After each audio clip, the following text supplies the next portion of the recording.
अभीरा का हो रहा है रो रो कर बुरा हाल, क्योंकि वो अपनी सच्चाई और वानी का सच्चाई नहीं बता सकती अरमान को, क्योंकि उसको लगता है कि अरमान को जब पता चलेगा तो अरमान टूट कर बिखर जाए। वो साइड होकर रो ही रही होती है कि विद्या वहां पर आ जाती है और विद्या को अभीरा सारा सच्चाई बता देती है, लेकिन अभीरा अपनी बीमारी का नाटक करती है और बोलती है अभीरा तुम अरमान को कुछ मत बताना वरना वो टूट जाएगा। उसी बीच वहां पे मायरा दौड़ कर आती है कि मम्मा वानी रूम में नहीं है। ये देखकर अरमान, अभीरा और विद्या सारे लोग रूम में दौड़ कर आते हैं तो देखते हैं वानी को ढूंढते हैं, लेकिन वानी खिलौने कार्टूनों के पीछे छिपी हुई रहती है। मायरा उसे बोलती मम्मा वानी कार्टूनों के पीछे छिपी हुई।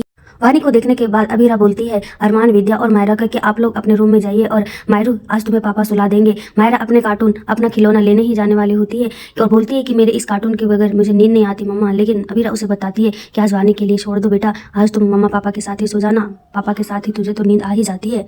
शुरू में मायरा तो मना करती है, लेकिन लास्ट में मायरा मान जाती है और अपने पापा के साथ चली जाती है। वहाँ अरमान उसे कहानियां सुनाता है और उसे नींद आ जाती है। दूसरी तरफ गोयंका हाउस में सुरेखा और मनीषा के बीच जुड़ जाती है जंग। सुरेखा मनीषा को वहां से भेजना चाहती है और मनीषा वहां से नहीं जाना चाहती है, क्योंकि उसे लग रहा होता है कि क्यारा को चारों के साथ हमेशा कंपेयर करती रहती है सुरेखा। बात तो सही है, लेकिन किसी तरह से छिपाने की कोशिश करती है सुरेखा और चारों का सामान बाहर निकलवा देती है। और जब वे लोग एक साथ होते हैं तो इधर अभीरा किसी तरह वानी के पास रहती है, लेकिन वानी उसको बेड में सोने नहीं देती। तो अभीरा अब बैठकर ही अपना नींद कंप्लीट करती है, जिसकी वजह से उसे गर्दन में दर्द हो जाती है। और सुबह जब कॉफी लेकर अरमान आता है तो उसे देखता है कि अभीरा बहुत थकी थकी सी महसूस कर रही होती है। अभीरा को कॉफी देकर अरमान उसका कंधा थोड़ा सा दबा रहा होता है, क्यूट मोमेंट इन लोग का चल रहा होता है।